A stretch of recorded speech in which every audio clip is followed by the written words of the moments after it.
So we're talking about the flu. Yes. Seems to be on everyone's mind. Everyone's concerned and worried. Could you still get the flu if you've already had the flu shot? Yeah, absolutely. It's possible that a flu virus will hit the community and that strain wasn't necessarily in the vaccine. Also, when folks get sick with the flu, it may be that they don't get as sick as they otherwise would have. So I'd encourage folks to still get a flu shot this year if they haven't already.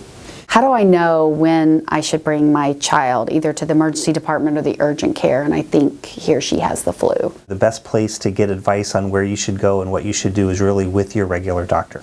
So call your doctor if your child's having respiratory problems and you're worried that they're wheezing, having difficulty breathing, you're worried they might have pneumonia, then absolutely they need to be seen as soon as possible. The pediatric urgent care centers that we have are fine for that.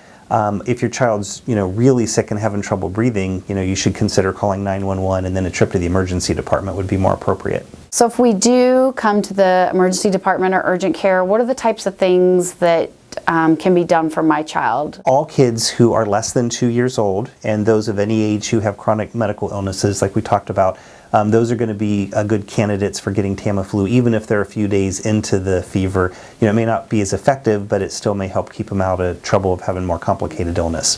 For healthy kids with no underlying chronic medical conditions who are over the age of 2, really we let those kids let their immune system fight the flu. They're going to create good natural immunity against that particular strain of flu. And they're the ones that are least at risk to get complications. Preventing the flu, if you're going to get it, you're going to get it, or there are a couple tips that we can all learn to do? Certainly good. The flu is spread through respiratory contact. So good hand washing, covering with the arm when you sneeze. So good hygiene is really going to be the best way to prevent it. Although, you get a classroom full of 20, 30 kids together and it's a little difficult to contain it.